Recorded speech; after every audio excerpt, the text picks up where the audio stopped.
Welcome back. It's time to grab your board and swim out into the sea of ideas. See if you can catch that sales pipeline as it starts to curl up over the horizon there. With the one man, the only man who predicted that Croatia would be in the World Cup, Matt Hines.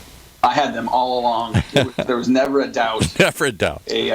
A country that is the size of West Virginia with the population of Oregon is now in the World Cup final. Isn't that crazy? I mean, the two greatest teams in the world are France and Croatia?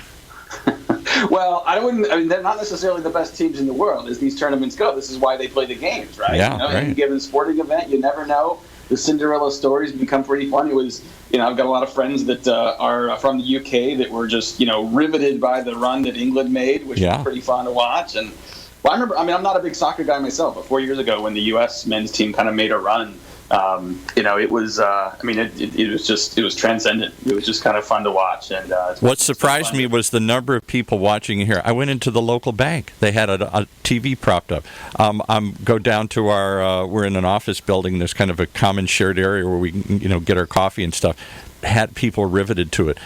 Guests canceled yesterday because they wanted to watch the finals, and so we had to do reruns. I mean, I never saw that much enthusiasm, particularly here in the United States, where we're so blasé about soccer here. Well, I'm so glad that our guest today did not cancel due to either World Cup or due to heat waves on the East Coast. Very excited for our guest today. Well, welcome everybody to Sales Pipeline Radio. Thanks for joining us. For those of you who are joining us live, and the number joining us live, Paul, continues to increase every week. I am flabbergasted. In the middle of the work week, we got people joining us. So for those of you joining us live, we're here every week, 11:30 Pacific, 2:30 Eastern. If you're joining us from the podcast, thank you for subscribing. You can find us where all good podcasts are sold and downloaded. And every episode of Sales Pipeline Radio, past, present, and future, is always available at salespipelineradio.com. We are every week featuring some of the best and brightest minds in sales and marketing and B2B, and today is no different. Very excited to have joining us from the heat and humidity of New York City. We've got Amy Holtzman. She's the Vice President of Marketing at Splash. Amy, thanks for joining us. Thanks so much for having me. So, heat and humidity might not. As someone who is a Florida Gator alum, maybe this is really not that big a deal. As wimpy West Coast folks like Paul and I, although Paul from the upper Midwest, a little more familiar. But excited to have you on. And there's so many topics we could cover here. But I know, recently, with the work you guys have done at Splash on the event marketing side, maybe give people a little overview of what Splash is and sort of what your role has been there so far. Yeah, sure, of course. So I joined Splash a little bit over a year ago, and we are an end-to-end event marketing technology. We make it really easy for brands to design, measure, and scale branded and highly converting event experiences. And we focus on all the touch points throughout the event lifecycle, from the very first email communication to the landing page to your on-site touch points and post-event follow-up.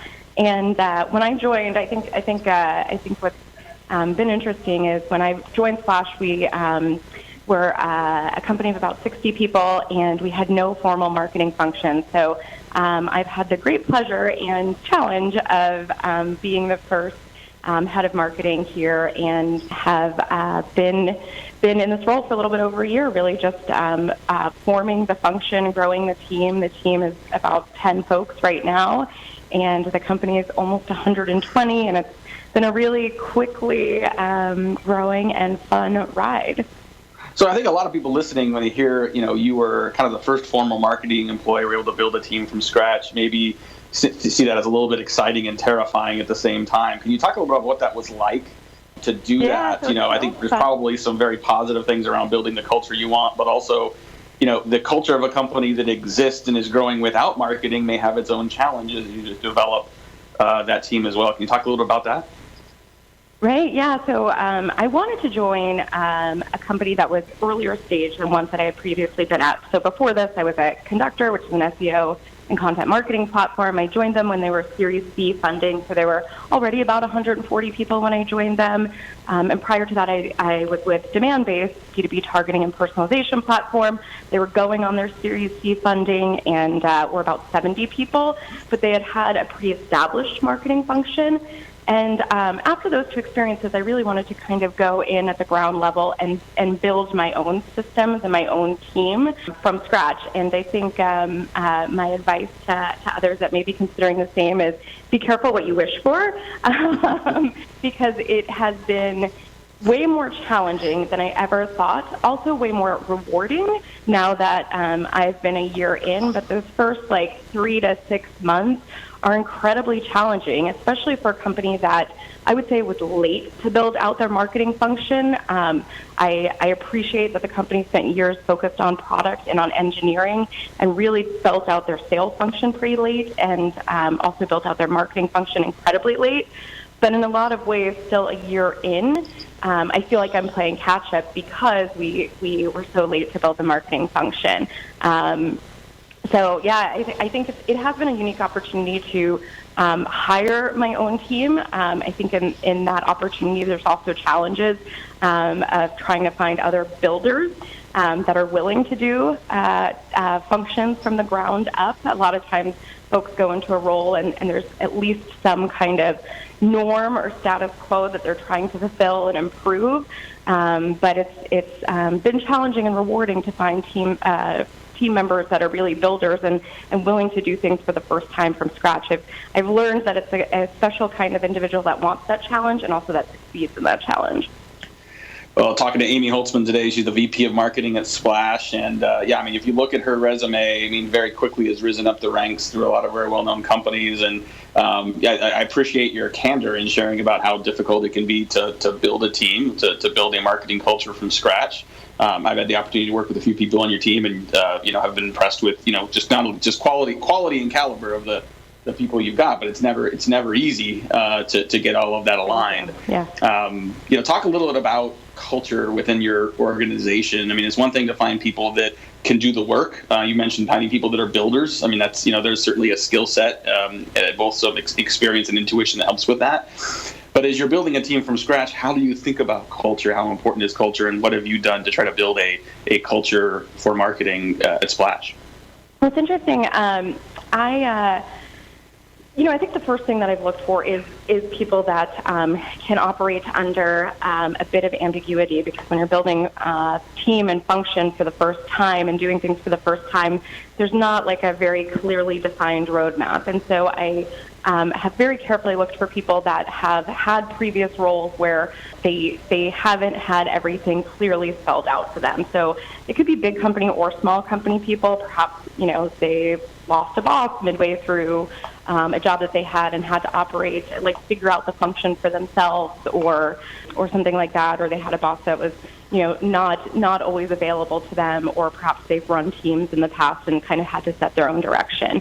The other thing that I believe firmly in, and I think is very relevant to this podcast, is I grew up a demand generation marketer, and so I feel very strongly that everyone on the marketing team, regardless of function, should be measured in some way, and it should be measured in some way aligned to the metrics of the business and to revenue. So everyone on my team, from our designers to our content people to our demand generation folks, certainly are measured on the overall marketing team's contribution to opportunities and to revenue to the company. And what that does for my team is it keeps them very focused on the tasks at hand that matter and that will truly impact the business. And I think it's a fairly unusual way to run an entire marketing organization, but it means that my designer will prioritize, helping sales with their next one sheet or their next deck or whatever it is over ordering a piece of swag or something like that. And it just means that when we're going through prioritizing, we've got kind of something that the entire team gets behind in this opportunities and revenue. So I think you're right that is kind of unique, right? I think organizations that either have some a previous culture or inertia around something that isn't revenue responsibility, that somebody isn't a great alignment with the sales organization's goals. I have to imagine that perspective helped accelerate sort of not only just alignment but also credibility and partnership with the sales organization. Talk a little bit about how you do that. and how that has worked for you. And, maybe that has been part of what's been challenging, because I think that, creating not just strategic, but also operational alignment between sales and marketing isn't always easy, but it sounds like the approach you're taking certainly would give you an advantage. Yeah, you're right. It's never easy. What's interesting is because I was forming the marketing function for the first time, there were ideas of what marketing should do, but there was no real expectation. And so no one asked me for our first demand generation model and my first take at what marketing was going to contribute to the business. It was something that I had to put together myself based on very limited data. But I think it was not even a month in to my time here at Splash. I said, I had been asking questions around the company and asking everyone's expectation and what kinds of things they thought marketing should be and do for Splash. And not no one, but almost no one really said I want to know how many opportunities you're bringing to the table and how, pipeline and revenue is going to increase because you're here. Most of the business kind of said, we want to do some events, we want better collateral, we want all of these things, but not many people in the business were talking about marketing's contribution to revenue. So I think it was about 30 days in, I went and I put together our first demand generation model and said, historically the website's brought in roughly these kinds of things without even trying, and when we've done little sponsorships and things, and there happens to be a campaign in Salesforce, we've gotten these kinds of results from events, and it's roughly been tied to revenue in this way. And I used probably very bad data and very bad reporting to back into what I thought could be our first revenue model for my first full quarter here. And that really changed the conversation with sales leadership and really the executive leadership team when I said, these are the things that roughly we've been doing, and this is my prediction of how marketing is going to help my first quarter, my second quarter, and a year in. And it's incremental improvements that even 5 to 10% improvements through different stages of funnel can really impact revenue for a company, as I'm sure you know.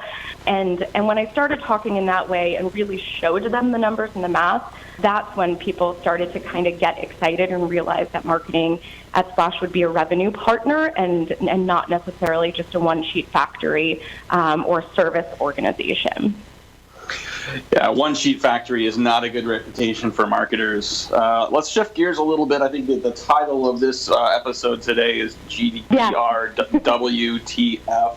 You guys we published together what we call the Uncomplicated Guide to GDPR for event marketers, and I think it was specific to event marketing and events in particular. But if you take out the events, it's still a pretty good guide to GDPR in general. To talk a little bit first about why was that a theme that you wanted to cover at Splash, and how does GDPR become kind of a core part of your, not only the product but also part of your marketing? Yeah, so it's funny. It was never my original intention to produce so much thought leadership content around GDPR, and it kind of happened. It kind of happened because we fell into it. And so, and what I mean by that is as we as a company started to work through our own GDPR compliance, and more specifically work through the requests that our customers were having around GDPR and how we would help them comply and what our approach to it would be, I was very involved in the mix of how we would handle GDPR compliance both for our customers and for ourselves. And I don't know, I was sitting in very long meetings week after week, kind of going through the nuances of compliance, how the product helps our customers comply, how we were going to handle it internally, etc. And a few weeks in, I said, we have a great amount of thought and content on this, and we need to put it together, and we need to tell not just our customers, but the industry about it, because it affects all marketing, not just events. Events have some unique components to it, but it affects all marketing. And I think that we saw a rush of GDPR content kind of towards the end, and not even the end, but as we approached the compliance date. But in the beginning, there was scarce information, and there was not much information on how to apply the regulation to your business and to your marketing tactics, right? Like there was very general information about the regulation, but no one was really talking about or understood how to apply it. So we started to like form our own opinions on GDPR compliance. Obviously started talking to you, Matt, about it and realized that we had a lot of the same thoughts on it and decided, we really need to produce this content because there is such a need for it, and there's such a need for that practical content that actually helps you apply it to your business. I think short answer is we kind of fell into it because we needed to do it for our customers and we needed to do it internally, and then we really felt strongly about educating the industry on it as we learned and having them learn alongside of us. If you want to check out some of what Splash has done with their GDPR content, go to splashthat.com/resources. Scroll down and you'll see the best practice guide that published, a couple of the webinars we did, and I'm biased for sure because I was involved, but I think that they produced really well. I want to get into, we got to take a quick break here, but when we get back, I want to talk a little bit about some of the unique ways that you work to sort of make this stand out, to kind of reflect some of your brand and sort of how some of those decisions are made versus what other people were doing. But we'll be back in just a couple of minutes. We got Amy Holtzman. She's the VP of Marketing at Splash. We'll be back in just a bit. This is Sales Pipeline Radio.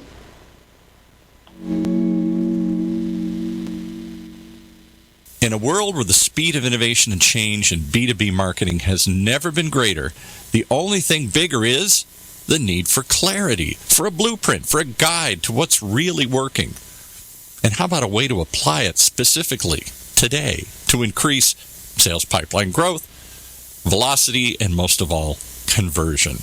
That's what you'll find in the Modern Marketer's Field Guide.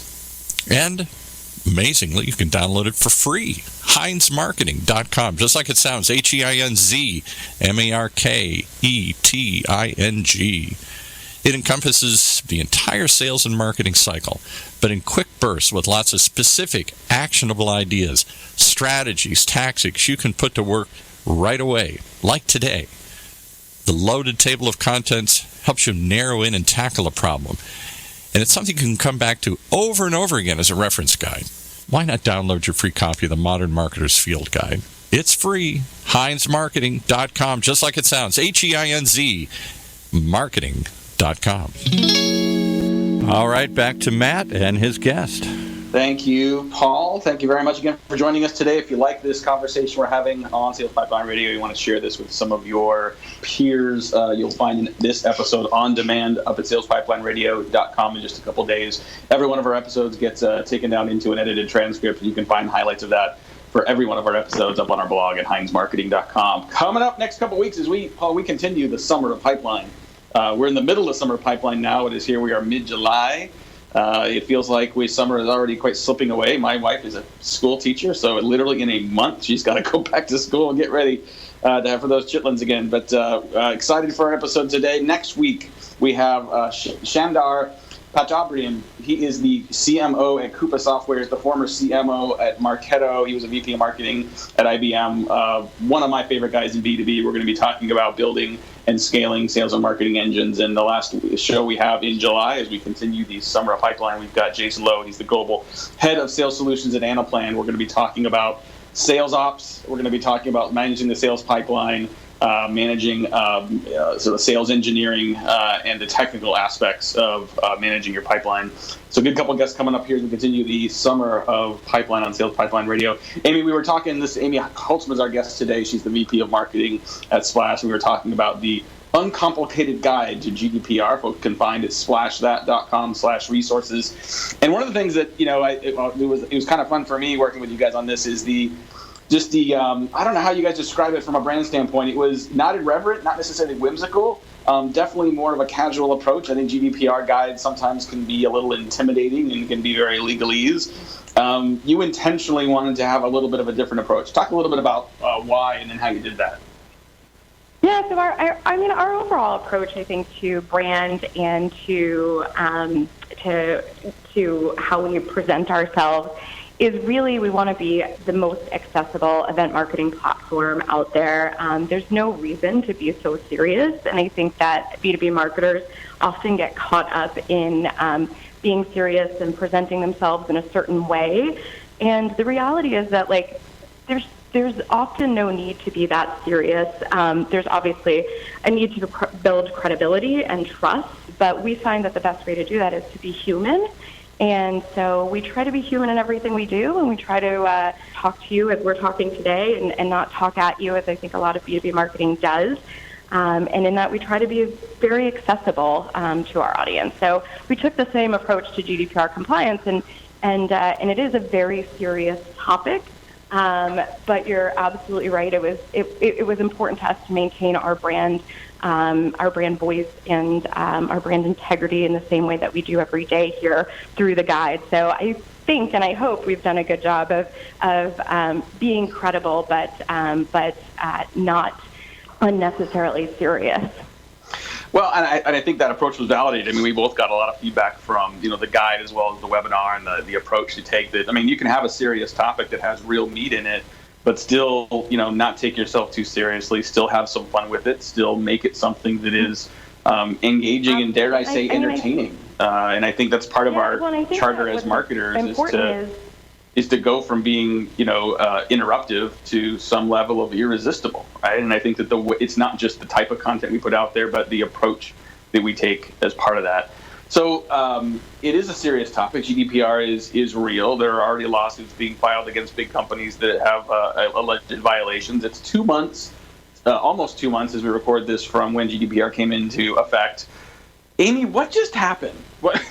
Now that we're 2 months in, like, what happened and what does it mean? And is it what we thought it was going to be? Like, what now that GDPR is 2 months old? What is it? Yeah, so I think we all knew. I think the entire world knew that something was happening, if not GDPR, that week of May 25th when our email inboxes were flooded with thousands updated privacy policies, which was a part of the regulation. And I think if you didn't know GDPR was happening and you weren't a marketer, you definitely knew that it was happening by the end of that week. And then since that week, I think it was hilarious. You also saw what companies were a little late to the party and saw kind of a slow drip of updated privacy policies for the next few weeks. I think those things have stopped now, which is nice. But I got one this morning. It's still coming. Did you? That's hilarious. That's so funny. I haven't seen one for a few weeks, and knock on wood, now I'll probably go back to my desk and see 20. I think what happened was it really forced us to have a conversation that we needed to have anyway, right? And that is around how we handle our database and how we capture consent and how we market to people. And it's really been about making sure that we are treating people how they want to be treated, right? So the reality is that if somebody didn't want to be in your database before or gotten there in a untransparent way and was upset about it, they shouldn't have been there to begin with, right? So I think GDPR forced us all to look at a very important issue of consent, how we manage data, how we respond to requests for data and requests to be removed from things. And it really forced a conversation that was a long time in the making. Since that date, I think I've seen, it's interesting, I've seen that a lot of forms on different websites have changed. I've also seen that some people are completely ignoring GDPR compliance. Funny, Matt sent forwarded me an email the other day from someone that clearly had no idea about the regulation and was using it to promote unsolicited lists, which was hilarious. But I think that in general, we have seen companies and different marketing teams make big improvements to the way that they are capturing consent and also be much more transparent about what they are going to do with your consent. And I think that was needed in the industry. Yeah, I think so too. I think Robert Rose at Content Marketing Institute actually described GDPR as a gift to marketers, whether they wanted it or not, to really kind of come to terms with, really addressing and prioritizing customer requests. So I think, more to come. We'll see what happens with the legislation, but legislated or not, your customer is still in control. We are out of time, unfortunately, here. Another episode of Sales Pipeline Radio. I want to thank our guest, Amy Holtzman, VP of Marketing at Splash. If you want to see some of the examples of the good marketing they do overall, as well as some of the GDPR content they created, check out splashthat.com/resources, and you can download to your heart's content. We are out of time here for another episode. If you want to catch this episode again on demand, please go to salespipelineradio.com, where every episode, past, present, future, is available. And we out time for now. On for my great producer, Paul, my name is Matt Hines. Thanks for joining us for another episode of Sales Pipeline Radio. You've been listening to Sales Pipeline Radio, brought to you by the good folks at Matt Hines Marketing, right here on the Funnel Radio channel for at-work listeners like you.